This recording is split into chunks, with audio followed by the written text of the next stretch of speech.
hermanos y amigos, Dios les bendiga. Qué gusto saludarles. Me siento feliz de que nos veamos otra vez por este medio, tengamos este encuentro, porque es un encuentro programado por Dios, el Espíritu Santo, para nuestro crecimiento espiritual. Aquí estamos estudiando la palabra de Dios. Siempre que la palabra de Dios se abre, se expone, se explica, se predica, hay poder, porque el Espíritu Santo, quien fue quien la inspiró a través de la palabra, el pensamiento, la voz, el aliento de Dios, hace que esa palabra cobre vida, que esa palabra pueda entrar en la mente, en la conciencia. Algo misterioso ocurre que no se puede comprobar científicamente, que no se puede ver físicamente, pero que sin duda alguna se evidencia en la transformación, en el cambio, en la esperanza, en el futuro de una vida gloriosa, en la alegría en medio de un mundo tan caótico, en un mundo tan congestionado, en un mundo tan difícil donde hoy vivimos. Hay una esperanza, hay una alegría muy grande en el corazón porque abrigamos un encuentro glorioso con nuestro Redentor y Salvador Jesucristo. Gracias te doy, mi querido hermano y amigo, por conectarte. Gracias te doy por haberte suscrito en algún momento en este canal. Nos encontramos en la lección número 7. La lección número 7 se titula Adoren al Creador. Un tema muy importante y vamos a entrar de lleno en el texto clave. El texto clave lo encontramos en Apocalipsis 4:11. Dice la palabra de Dios: Señor, digno eres de recibir la gloria y la honra y el poder, porque tú creaste todas las cosas y por tu voluntad existen y fueron creadas. Este es el texto clave. En Apocalipsis 4 nosotros encontramos la segunda visión que Juan recibe para el Apocalipsis cuando Jesucristo le dio esta visita especial y por medio de su ángel, el ángel Gabriel, le reveló las visiones y hubo este maravilloso encuentro. En la segunda visión, Juan es tomado por el Espíritu Santo, sube al cielo y contempla el trono de Dios.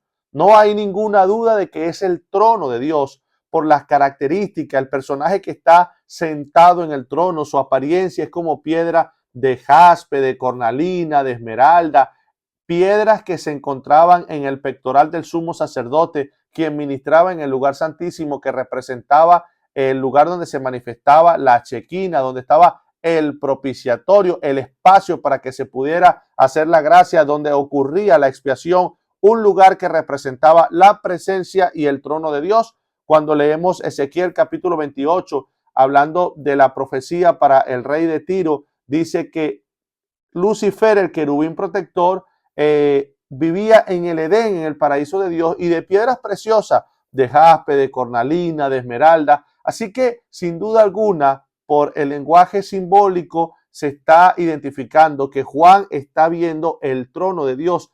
El Padre está sentado en el trono, una escena maravillosa. Alrededor del trono del Padre hay 24 tronos donde están 24 ancianos que tienen vestiduras blancas y corona de oro en su cabeza. Hay en el medio del trono y alrededor del trono 4 seres vivientes que de día y de noche no cesan de dar alabanza y gloria al que está sentado en el trono. Y cuando ellos alaban constantemente la gloria de Dios, entonces los 24 ancianos se postran en la tierra, colocan sus coronas delante del trono y pronuncian estas palabras. Ellos le rinden homenaje, le rinden adoración, sumisión y reverencia al Padre que está sentado en el trono. ¿Y por qué lo adoran? ¿Por qué lo veneran? ¿Por qué se postran? ¿Por qué se humillan delante de Él? ¿Por qué le rinden reverencia? Ah, porque tú creaste todas las cosas. Es decir, el Padre que está sentado en el trono es el creador. Por su voluntad, por su pensamiento, por su iniciativa, todo lo que existe, vino a la existencia por la voluntad de Él. Entonces, al identificar al Padre, el que está sentado en el trono, como el creador, lo coloca en un lugar muy especial, en un lugar único, en un lugar exclusivo. Este texto nos está enseñando que en el cielo todos los seres gloriosos que están alabando y están alrededor del trono de Dios, ellos reconocen, ellos entienden quién es Dios y por entenderlo, ellos saben a quién tienen que adorar.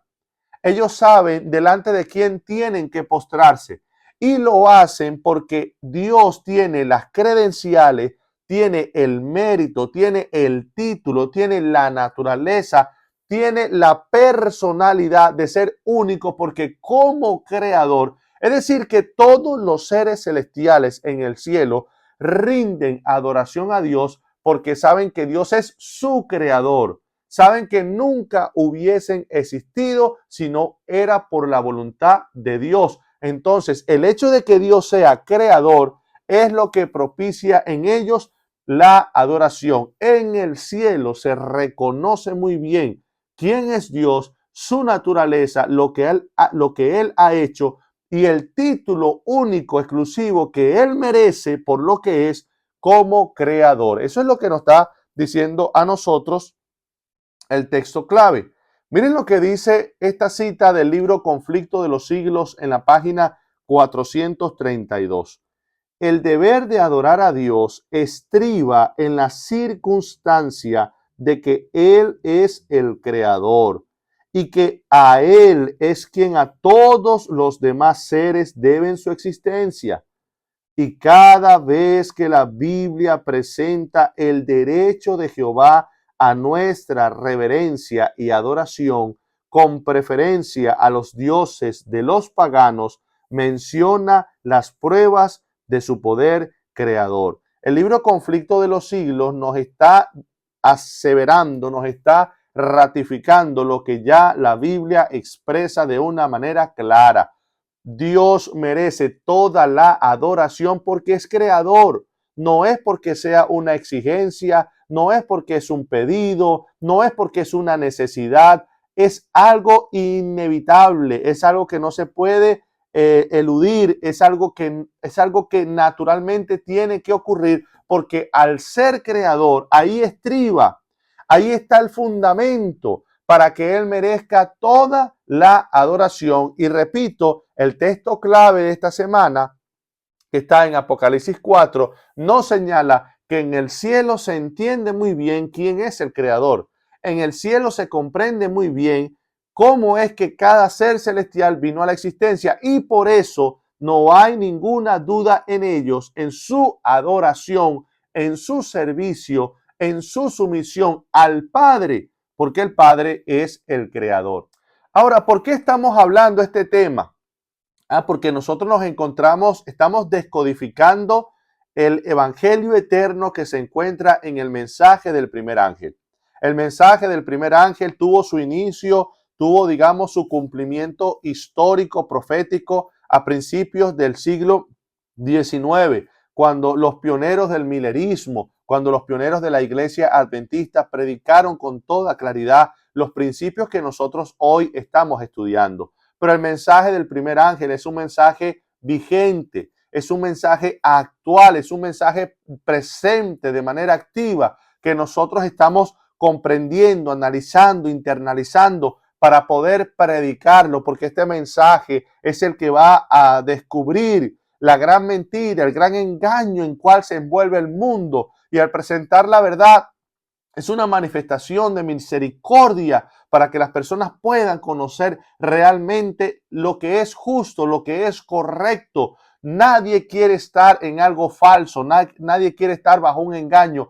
Todos necesitamos desde lo más profundo de nuestro ser vivir bajo la veracidad, vivir bajo la verdad. Y entonces el mensaje del primer ángel nos presenta grandes principios y conocimientos acerca de Dios que son vitales y muy importantes para este tiempo. Hemos estado estudiando de que es necesario temer a Dios, es necesario vivir ante la presencia de Dios, obedeciendo a Dios, es necesario darle gloria a Dios, y enseñamos en semanas anteriores que esto no solamente tiene que ver con la revelación del carácter de Dios en nuestras vidas, sino que la gloria de Dios está intrínsecamente inseparable con el aspecto de la presencia de Dios. Ahora, el mensaje del primer ángel nos está diciendo que debemos adorar al Creador, debemos adorar a Dios, debemos adorar el que hizo el cielo, la tierra, el mar y todas las fuentes de las aguas. Por eso estamos hablando de adoración. Por eso el texto clave de la lección número 7 de esta semana nos está señalando la adoración que se rinde en el cielo de una manera espontánea y genuina,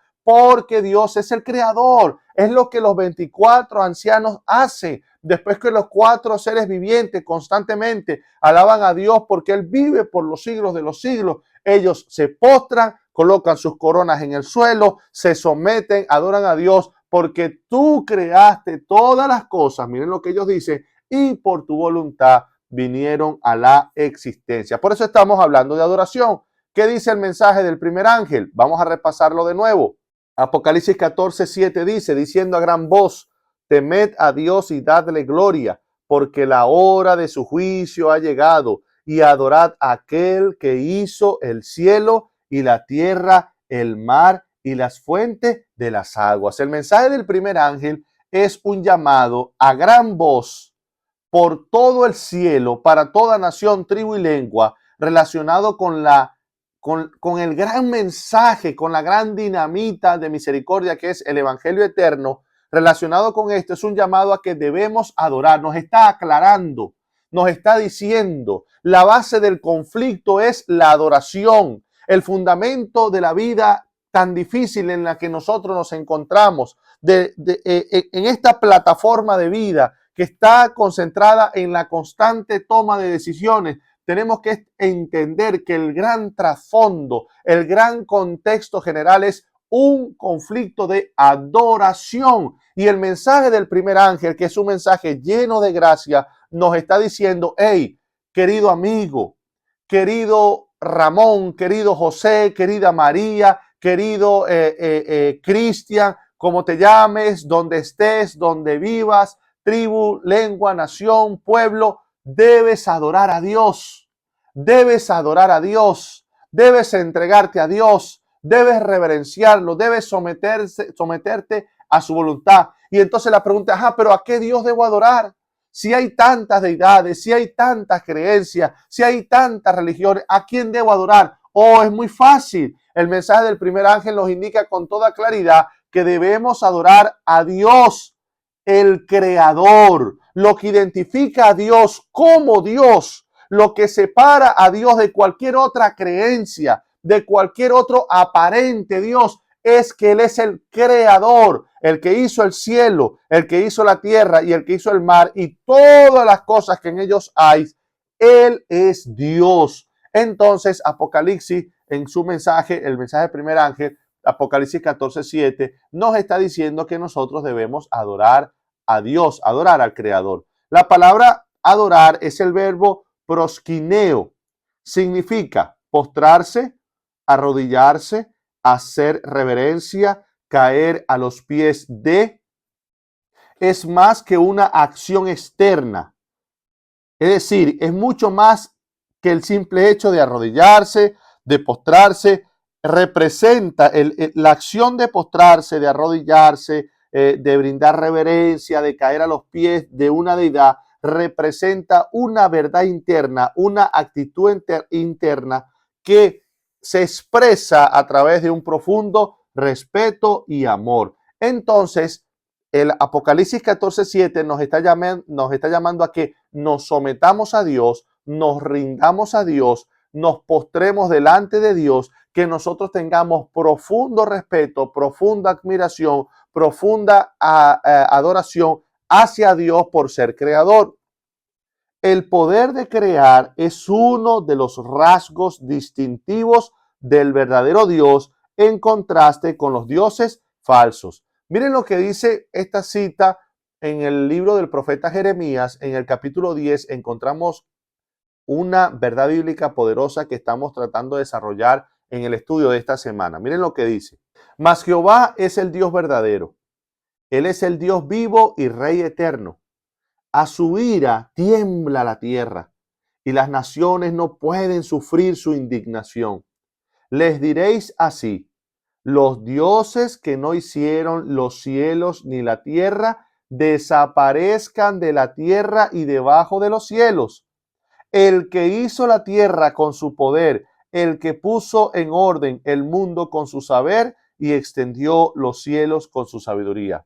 Nos damos cuenta cómo esta parte del profeta Jeremías, que está hablando acerca de los dioses falsos, que son dioses que se hacen con madera, que son dioses que se adornan con bronce, con piedras preciosas, son dioses que no tienen vida, son dioses que no tienen virtud, son dioses que no son dioses. ¿Y por qué no son dioses? Porque en el momento de poder identificar, vamos a ver quién realmente es Dios, hay una gran prueba donde todo estriba y es la capacidad de ser creador. El texto lo está diciendo. Entonces, los dioses que no hicieron la tierra, los dioses que no crearon nada, ellos deben entonces quedar, que desaparezcan de la tierra, que desaparezcan debajo de los cielos los dioses que no tienen la capacidad de crear porque no son dioses. ¿Y quién dice esto?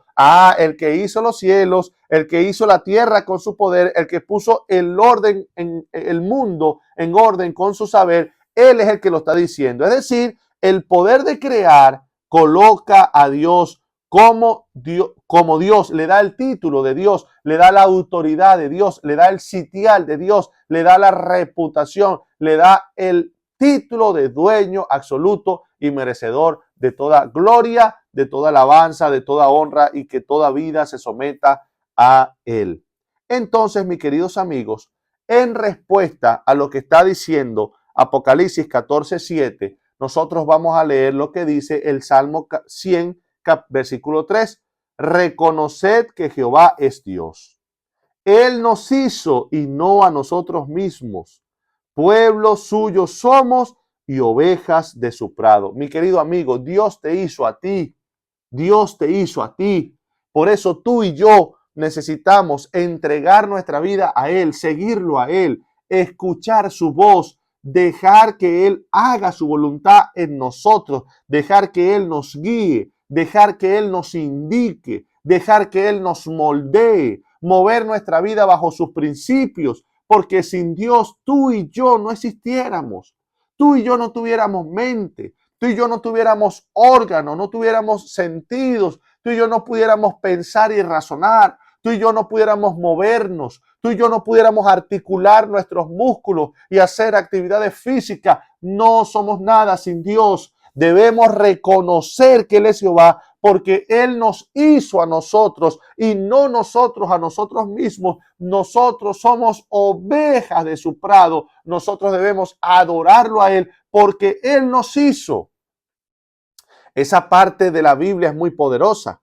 Y para poder entender la personalidad, el lugar y el poder de Dios como creador, necesitamos remontarnos al Génesis, con el primer texto con el que empieza la Biblia. Impresionante. Génesis 1:1. En el principio creó Dios los cielos y la tierra. Nosotros como adventistas del séptimo día, en base a este texto tan importante, también un poco difícil de comprender, tenemos dos posturas, digamos, oficiales. La primera es que Génesis 1:1 representa la acción de que Dios apareció en algún momento que obviamente no se puede definir, apareció, trajo de la nada a la existencia la tierra, la materia, el globo terráqueo. Y entonces después pasó un periodo de tiempo, cuando después de ese periodo de tiempo que tampoco se puede definir, en los subsiguientes versículos, cuando Dios comienza a crear la luz, cuando Dios comienza a crear los cielos, es que después de un periodo de tiempo Dios aparece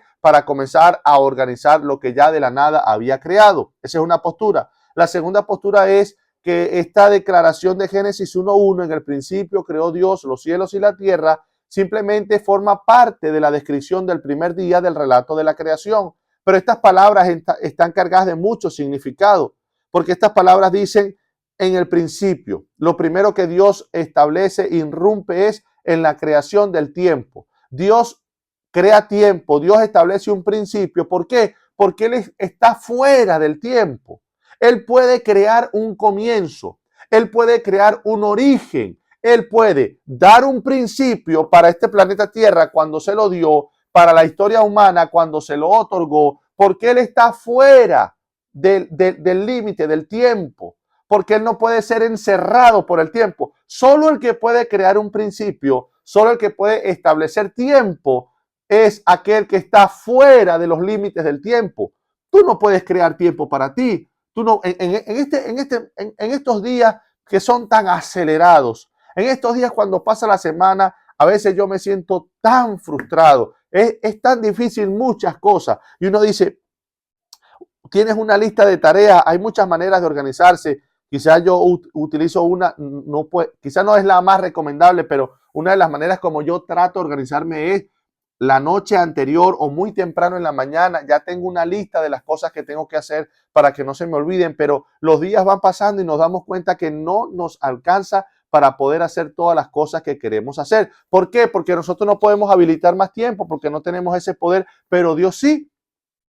En el principio, Elohim, Dios, Elohim, que significa todopoderoso, que significa omnipotente y glorioso, que significa que no tiene límites ni barreras, significa que Él puede hacer lo que le plazca, significa que Él puede hacer lo que Él quiera. Su poder no conoce fronteras. Elohim, Berichí, Bará, Elohim, en el principio creó, y la palabra crear es un verbo en hebreo que se llama bará, que significa crear de la nada. El verbo bará, que es crear, es un verbo que tiene solamente a Dios como sujeto, porque ningún ser humano puede crear nada, puede crear algo de la nada. Nosotros podemos fabricar, nosotros podemos hacer, pero solo Dios es capaz de hacer bará, porque Él es el creador. Y cuando nosotros contemplamos, mire, hay más de 200.000 millones de estrellas solamente en nuestra Vía Láctea, en nuestra galaxia. Una de esas estrellas es el Sol. Pero el Sol, mis queridos amigos, es tan grande que dentro del Sol cabe 1.000.000 de planetas Tierra. Pero ¿saben ustedes que la estrella más grande de nuestro sistema solar o de nuestra galaxia no es el Sol? Hay una de las estrellas más grandes que se llama Quasi-Star. Y en Quasi-Star caben más de 200.000 millones de Sol. Es decir, en el Sol caben 1.000.000 de planetas Tierra y en esta estrella que se llama Quasi-Star caben millones. O sea, podemos percibir lo grande que es el universo y lo grande que es el mundo que Dios creó, de manera que lo que vemos fue hecho de lo que no se veía. Por la palabra de Dios fueron creados los cielos y la tierra. Podemos entender esto. Vean los atributos tan grandes que Dios tiene en el espacio sideral. Las medidas para poder calcular son años luz, que es el tiempo que la luz recorre la tierra durante todo un año, porque no se puede medir en kilómetros, no se puede medir en millas, porque las distancias son astronómicas, son gigantescas. Dios es el creador. Entonces yo debo rendirme delante de Dios porque Él me hizo a mí. Si Él me hizo a mí, yo le pertenezco a Él. Si Él me hizo a mí, Él es más grande que yo. Si Él me hizo a mí, Él está en un lugar donde Él merece toda mi vida, toda mi rendición, todo mi servicio. Eso es el llamado que la Biblia nos está haciendo en Apocalipsis 14:7. Ahora, cuando tú adoras a Dios y cuando tú reconoces a Dios en tu vida, ocurre algo muy significativo en la vida práctica. Vamos a la vida práctica, al diario vivir. Y es que cuando tú reconoces a Dios como tu creador y lo pones en el lugar que Él merece y le das tu adoración y tu reverencia, tu reverencia, tu servicio, tu vida, va a suceder algo, que es que tú vas a tener una vida de propósito, una vida de sentido. Es decir, tú no vas a vivir la vida al azar, tú no vas a vivir la vida sin entenderla, tú vas a vivir una vida con un significado profundo y ese significado y ese propósito te va a permitir a ti vivir en los momentos más difíciles, en las pruebas más agudas.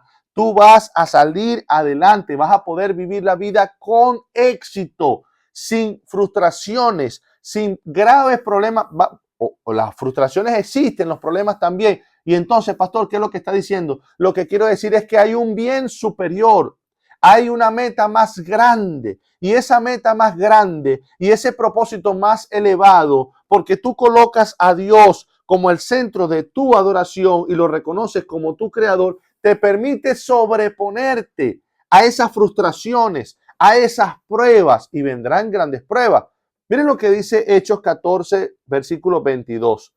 Confirmando los ánimos de los discípulos, exhortándoles a que permaneciesen en la fe y diciéndoles, es necesario que a través de muchas tribulaciones entremos en el reino de Dios. Este texto es muy importante y es más importante entender el contexto. El apóstol Pablo con Bernabé se encontraban en el primer viaje misionero. Un tiempo atrás de lo que se está relatando aquí, Pablo había estado en Listra y por los hermanos de Lidia y de Antioquía que habían ido a Listra, movieron a la multitud y apedrearon a Pablo en Listra de tal manera que casi le quitan la vida, lo arrojaron a la entrada de la ciudad moribundo, muerto, lo habían lapidado, lo habían encendido a piedra, que pensaban que él estaba muerto. Miren la prueba que está viviendo el apóstol Pablo. Y después de que eso sucede, él regresa a Derbe. Se convierte en muchos discípulos, es decir, no se para la predicación, a pesar de la prueba física, a pesar de la enfermedad, a pesar de la persecución, a pesar de la gran tribulación, la palabra de Dios y la ganancia de las almas no se detiene. Pablo sigue predicando y juntamente con Bernabé se convierten muchas almas, son ganados muchos discípulos, y cuando ellos les están predicando a estos discípulos, el apóstol Pablo con Bernabé los están confirmando, es lo que dice el texto, están confirmando sus ánimos y le están diciendo, mira, es necesario que a través de muchas tribulaciones nosotros entremos en el reino de los cielos. Pero ¿cómo es posible que Pablo diga esto? ¿Cómo es posible que Pablo anime? ¿Cómo es posible que Pablo se anticipe a las pruebas que le puedan sobrevenir a los discípulos que apenas se están ganando? ¿Cómo? ¿Cómo es posible ese espíritu, esa predicación, esa experiencia, cuando vienes de ser apedreado, cuando vienes de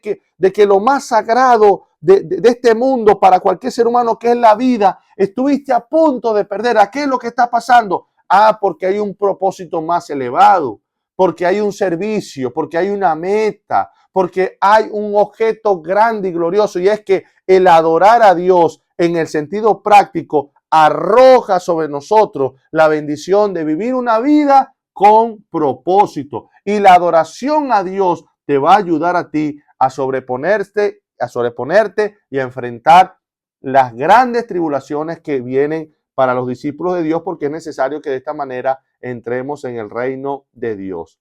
Y hay un detalle que unos versos anteriores dice, el versículo 15, Hechos 14, 15, y diciendo, varones, ¿por qué hacéis esto? Nosotros también somos hombres semejantes a vosotros, que os anunciamos que de estas vanidades os convirtáis al Dios vivo que hizo el cielo y la tierra, el mar y todo lo que en ellos hay. Este texto resume lo que nosotros estamos diciendo. Recuerden ustedes que antes de que Pablo sea apedreado en Listra, él había sanado a un hombre lisiado de nacimiento, que nunca había camino, y le dijo, levántate, enderézate, y todo el mundo comenzó a decir, oh, esta gente son dioses que se han vestido de humanidad y están entre nosotros.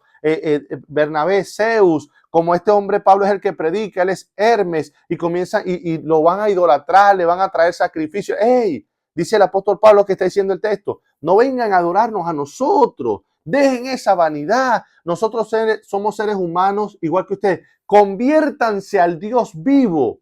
¿Y por qué vamos a convertirnos al Dios vivo? Ah, porque Él es el que hizo el cielo, la tierra, el mar y todo lo que en ellos hay. Eso es lo que está diciendo el texto. Conviértanse a Dios, adoren a Dios, porque Él es el creador. Y hay un mensaje muy importante, y el mensaje es, ese Dios tan trascendente, ese Dios tan glorioso, ese Dios tan infinito, ese Dios creador de todas las cosas, ese Dios que está por encima de las galaxias, de la Vía Láctea, de los universos, de los planetas, se ocupa de mí, esa persona tan grande, tan importante, tan gloriosa, y a la vista de un mundo tan astronómico e inmenso, de manera asombrosa, ¿puede pensar Dios en mí?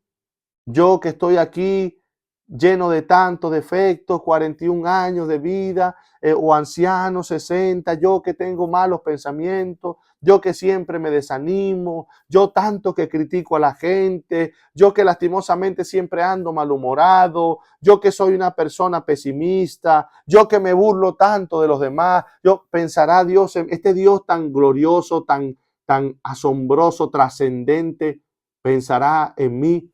Oh, mi familia querida, por supuesto, Salmo 34, 18 dice, cercano está Jehová a los quebrantados de corazón y salva a los contritos de espíritu. Muchos son las aflicciones del justo, pero de todas ellas le librará Jehová. Ese Dios creador, a que los 24 ancianos, los seres vivientes, todo el universo se rinde homenaje, se postran delante de ese Dios, ahorita está muy, pero muy cerca de ti. Cercano está Jehová a los quebrantados de corazón y salva a los contritos de espíritu. Muchas son las aflicciones del justo, pero de todas ellas le librará Jehová. Él está cerca, Él está muy cerca de nosotros. No somos importantes, puede ser. No somos famosos, no somos reconocidos, no tenemos y quizás nunca tendremos dinero o grandes posesiones. Quizás nunca lleguemos a hacer algo importante ante los ojos humanos, pero querida familia, nosotros somos muy importantes para Dios. Él está muy cerca. Cada vez que yo respondo al llamado del Espíritu Santo, cada vez que yo abro su palabra, cada vez que yo con un pensamiento le busco, cada vez que mi alma clama y dice, Señor, ayúdame, cada vez que tú te arrodillas en la cama en la mañana, cada vez que tú vienes a la iglesia y cantas a Dios, los cielos, ¿cómo es que dice ese canto maravilloso de la creación? El mundo es de mi Dios, su eterna posesión. Eleva a Dios su... Cada vez que tú cantas, Dios está muy cerca de ti. Ese creador asombroso está cerca de nosotros. Ahora, estaba estudiando una página oficial de la National Geographic y encontré lo siguiente, miren lo que dice. La hipótesis científica actualmente más aceptada sobre el origen de la humanidad es que la especie humana moderna, llamada Homo sapiens, surgió en África hace unos 2000 años tras un proceso evolutivo de millones de años. ¿Por qué existe la evolución? Para que seamos más inteligentes, para que seamos más científicos, para que no seamos débiles, para que razonemos un poco más, para que no seamos tan vulgos, tan ordinarios. ¿Por qué existe la evolución? ¿Por qué es importante la evolución? ¿Por qué vino a la existencia? ¿Por qué pensar que hace 200.000 millones de años por allá en África, después de un proceso de muerte sin parar consecutiva y adaptaciones y transformaciones, nosotros vinimos? ¿Por qué se dice eso? Ah, porque es algo diabólico, porque es algo satánico, porque es quitar a Dios, porque es desaparecer a Dios, para que entonces tú y yo no tengamos salvación. Porque si los únicos méritos que hacen a Dios, Dios es que es creador, si yo digo entonces que Dios no es creador, entonces Dios no existe. Y si Dios no existe, ¿para qué lo necesito? Entonces, al quitar a Dios, ¿a quién adoro? Hay una necesidad humana muy profunda de adoración. Si usted tiene la oportunidad de viajar a Egipto y va allá a una tumba, a la tumba de Tutankamón, a un monumento, a una pirámide, usted va a encontrar jeroglíficos, usted se va a remontar a la prehistoria y la arqueología va a arrojar que siempre la raza humana ha tenido la necesidad de crear dioses, de adorar, de seguir. Entonces Satanás quiere arrojar por tierra de una manera bonita, científica, adornada, muy elucubrada, muy inteligente, levantar la evolución para quitarle a Dios lo único que lo hace Dios, que es que Él es creador. Ahora, ese creador que está cercano, ese creador que está sentado en el trono no solamente es el Padre, también es el Espíritu Santo y también es Jesucristo. Tres personas en una.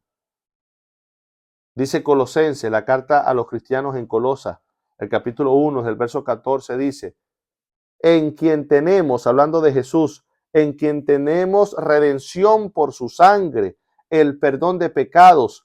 Él es la imagen del Dios invisible, el primogénito de toda la creación. ¿Cómo es esto? ¿Será que Cristo fue el primer ser creado? ¿Por qué la Biblia lo llama el primogénito de toda la creación? El mismo contexto lo explica, porque en Él fueron creadas todas las cosas, las que hay en los cielos, las que hay en la tierra, visibles e invisibles, sean tronos, sean dominios, sean principados, sean potestades. Todo fue creado por medio de Cristo. Todo fue creado por medio de Él y para Él. Y Él es antes de todas las cosas. Y todas las cosas en Él subsisten. No solamente el Padre es creador, Cristo también es creador. Cristo participó de manera activa en la creación.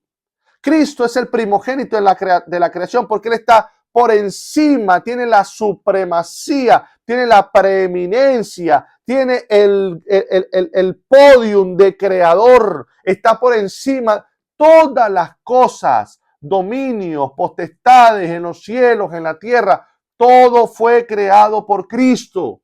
Y este creador glorioso, este creador que trajo a la existencia este mundo tan asombroso, tan grande, tan complejo, Él murió en la cruz del Calvario por ti y por mí. Él nos redimió, Él nos compró, Él expió nuestras culpas, Él cubrió nuestra falta, Él cubrió nuestra desnudez y nos coloca su justicia perfecta, su vida gloriosa en armonía con su Padre, su vida sin pecado y sin mancha, su vida en unión perfecta con el cielo. Él nos las imputa, nos las coloca, nos las otorga por la gracia. En el nombre de Cristo hay salvación.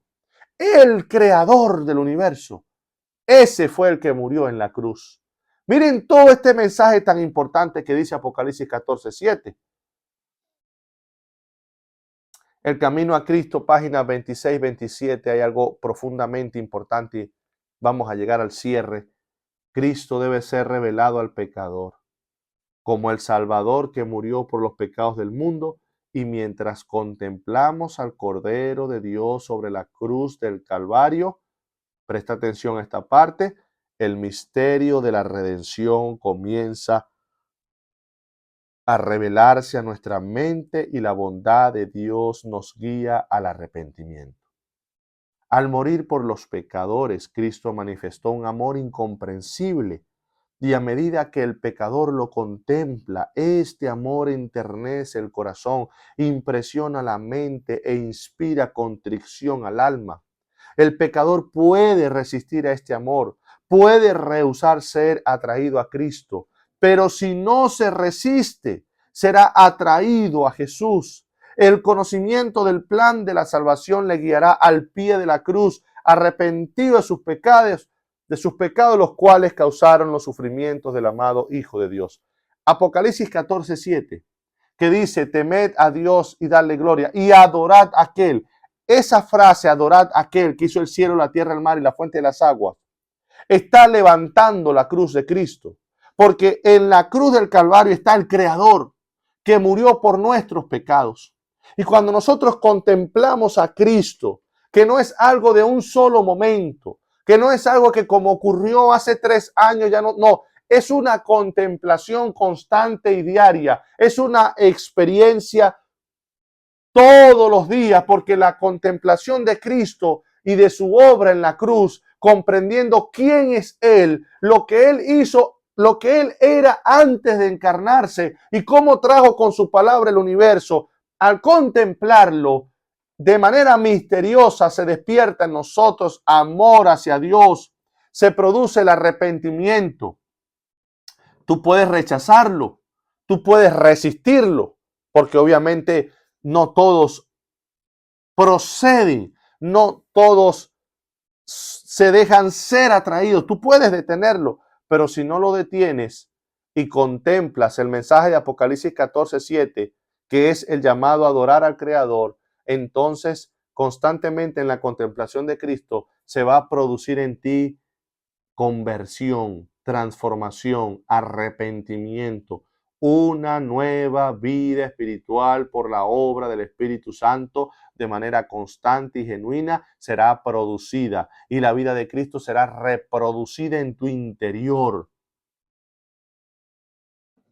Y quisiera terminar con Apocalipsis 13:12, donde habla de este reino, de este poder representado en la nación de los Estados Unidos, que tiene dos cuernos como de cordero, pero que habla como dragón. Dice, y ejerce toda la autoridad de la primera bestia en presencia de ella. Y quiero que noten este detalle para cerrar. Y hace que la tierra y los moradores de ella adoren a la primera bestia, cuya herida mortal fue sanada. Mis amigos, nos avecinamos. Inminentemente viene el desenlace final. Si no adoro a Dios, voy a adorar al enemigo de Dios y a los poderes que representan a ese enemigo de Dios en este mundo. Porque las bestias, los poderes, los reinos de Satanás que gobiernan en este mundo van a imponer una adoración a todos los moradores de la tierra. Y solamente los que adoren a Dios, los que se hallen inscritos en el libro de la vida, ellos serán libres de esta falsa adoración, de esta idolatría. Miren qué misericordia y qué bondad el mensaje del primer ángel, que me ayuda a mí a entender a quién debo adorar, que me identifica a quién debo adorar, que me libra de caer en la desgracia, de adorar al enemigo de las almas, de adorar al diablo, de adorar a Satanás, de adorar al pecado. El mensaje del primer ángel me libra del engaño atroz de que en el final de los tiempos, por la filosofía, por las leyes civiles, por el concepto de humanidad, por lo que se propaga por todos los rincones de la tierra, se impondrá como un principio de vida. El mensaje del primer ángel me librará de esa apostasía.